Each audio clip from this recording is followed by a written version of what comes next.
Barbara Barrigan Parrilla is the campaign director for Restore the Delta. She will discuss non-conveyance solutions for the Delta and for California's water management, Delta flows, levees, compromised land, local water supply, and water conservation. Let's see. Thank you. I'm Barbara Barrigan Parrilla with Restore the Delta. I want to thank the League of Women Voters. It is wonderful when you come on out and you see hundreds of people, a good 100 people, I would think, turned out ready to engage on a topic so important to the state. And in particular, for us in the Delta, we get very enthused and excited when we see people care about our region.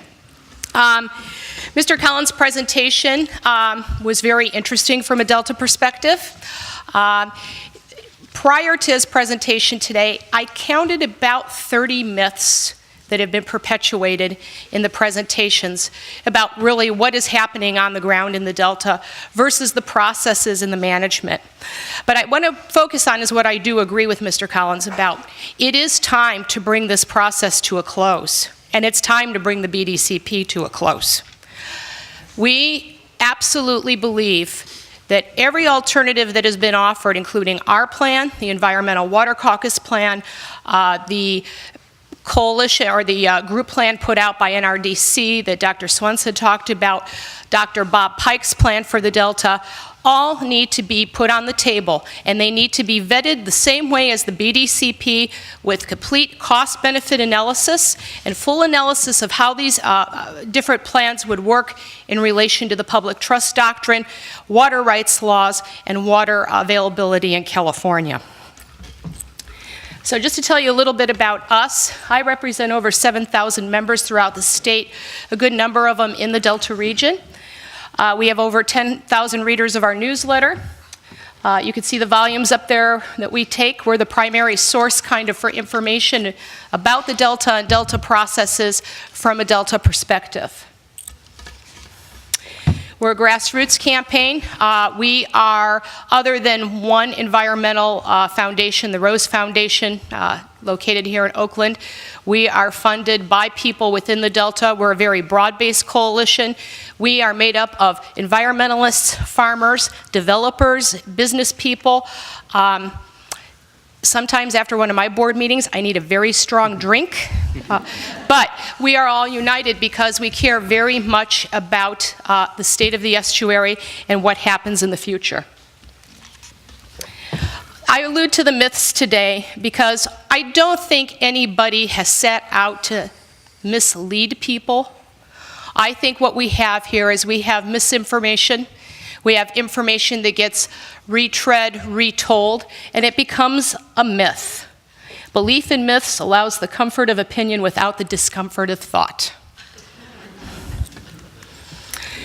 But here it is from the Delta perspective. We are in the crisis that we are because for over 40 years, laws that would protect the Delta have not been enforced.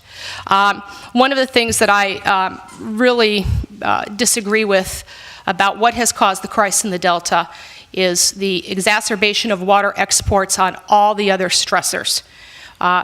Presentations today about municipal sewage treatment, pesticides, habitat development in the Delta. There are kernels of truth in all of those stories, but all of those stressors have been exacerbated by water because no river in this world can maintain itself or heal without water.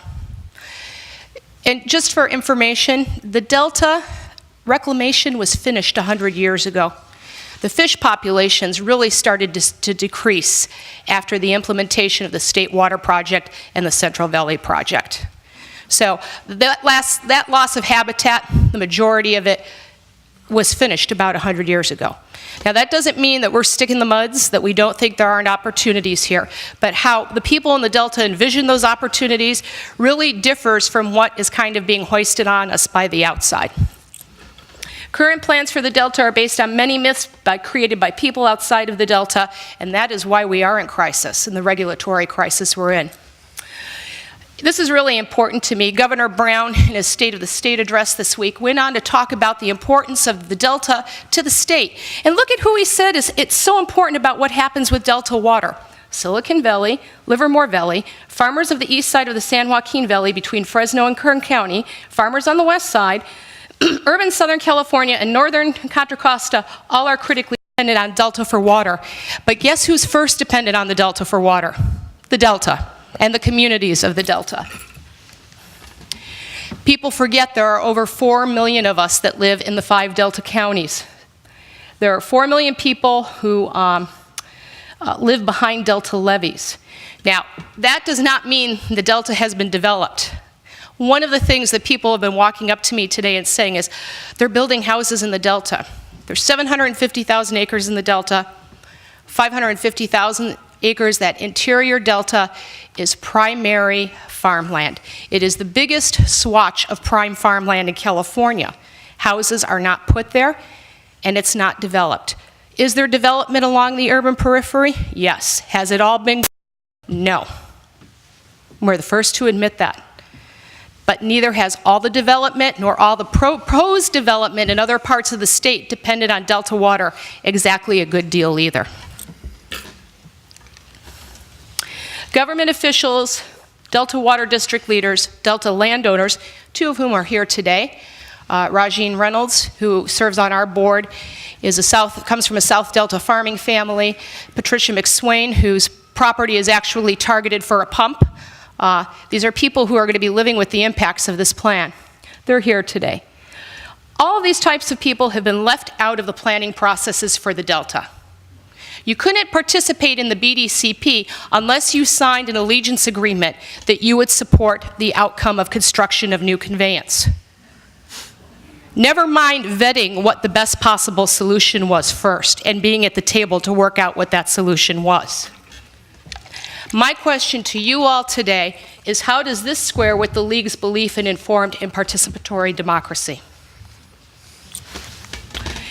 Here are some facts about the Delta communities that are never discussed by state and federal water contractors, never talked by state and federal officials, and our environmental brethren from throughout the Bay Area. While we have some great close working relationships with them and we agree with them a good percentage of the time, they forget some important things about people on the Delta too. In 2010, there were flow hearings in front of the State Water Resources Control Board, and at that time, there was a great consensus realized by the science community and by the environmental community, and that is that the estuary needs increased outflows. That means we need more water coming into the Delta, and we need more of it going out through the Delta to the ocean.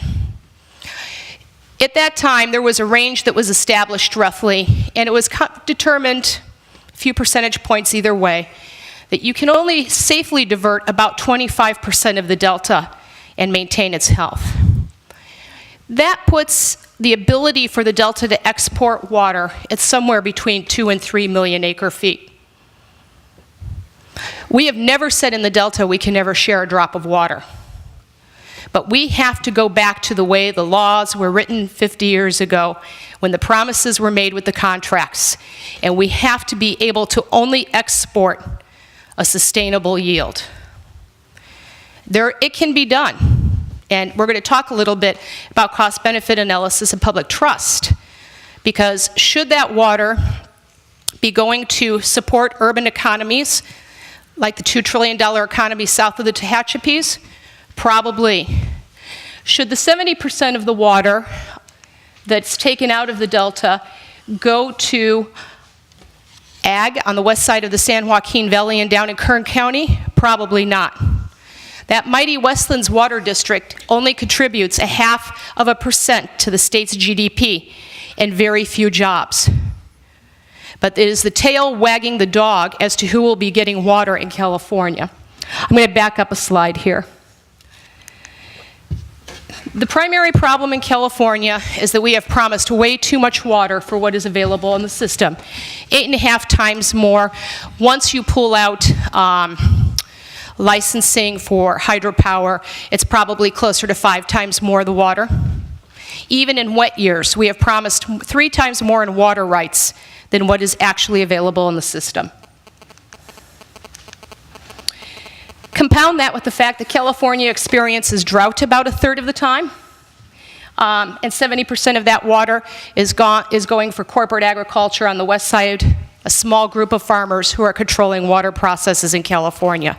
It is a problem, who's in charge and where the money is going. Here's what never gets talked about. The Delta agricultural economy is a $5.2 billion a year economy. That comes from the Delta Protection Commission's Economic Sustainability Report that was published this year. It is also the largest strip of prime farmland in California. We do have choices to make about a limited resource. Does it make more sense to grow crops on great farmland, or should we ship the water, waste the energy, send it hundreds of miles away to grow almonds for export for China on drainage-impaired lands that then belch back into the San Joaquin River and end up back in the Delta and the Bay? Doesn't make a lot of sense to me. Delta recreation fishing is estimated to be worth $750 million annually. That does not include our water skiing, jet skiing, yachting economy. Add on to that the multi-billion-dollar a year coastal salmon fishing economy, which actually runs from, I think, about Monterey all the way up through Oregon, dependent on the water quality that passes from the Delta into the Bay. The Bay Area herring fishery and the Bay Area crab fishery are also dependent on water quality from the Delta into the Bay. During the Delta Vision process, the decision was made not to put additional science into studying the impacts of the proposed project on the bay itself. But we do know from recent published reports that modifications of influent salinity are contributing factors to population declines of native species in the San Francisco Bay system. And I defer to Dr. Swanson on that because she is the expert. In the event of an earthquake, a 100-year storm, or a flood event, this never gets covered while everyone's talking about why our levees shouldn't be fixed. 100% of the loss of life will occur in the Delta. 90% of the economic loss, according to the Delta Protection Commission, will occur in the Delta.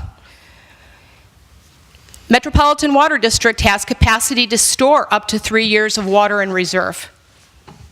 And folks, if the Hayward Fault goes, I think we're going to be a little bit more worried about you than we are going to be about some levees in the Delta.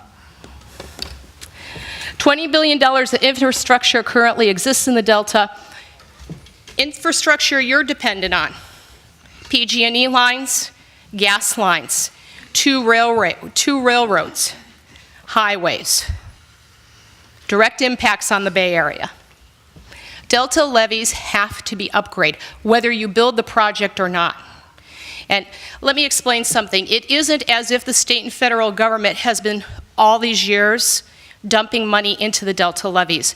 Unlike Westland's farmers who don't live on their property, Delta farmers live on their property. They live behind those levees. They tax themselves. They put that money into reclamation districts, and keeping their levees in good standing is of a primary importance for them. Have they always done it perfectly? No. Have they needed some help? Yes. There are ways to upgrade levees according to that economic sustainability plan.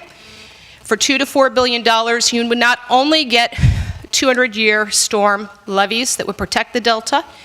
With these wide levees, you'd have the opportunity for habitat integration onto the levees to help enhance the habitat that is needed for fisheries. What can we really afford? Like I said, those levees, $2 to $4 billion, is a lot more affordable than a project that runs $14 to $20 billion. Then when you add in mitigation, restoration, operation, and interest, you're looking at a $60 billion project with the BDCP. Are we willing to spend so much on a pipe that will produce no additional water when we consider that the risk of earthquake may actually be higher in the Central Valley where the current water project canals pass? According to the USGS reports, and to Dr. Bob Pike, who is considered the state's foremost expert on Delta levees and levee soils, The risk for an earthquake in Kalinga, where the State Water Project runs, Central Valley Project runs, is actually much higher than in the Delta. So we're going to spend $60 billion to shore up the 35 miles of the water system without doing any enforcement on the rest of it. Doesn't sound like an economic bargain to me. Doesn't sound like a sustainable water plan either for populations that are dependent on Delta water. And I only have a minute or so here, but I want to bring back up a really important experience that's already passed in California. This comes from the California Water Impacts Report, CWIN, on their project that they built in 1991, a pipe to deliver state water project to Santa Barbara. When they were sold the project, it was $270 million. Estimated costs now to pay it back are $1.76 billion. And folks, it only has water in it 36% of the time.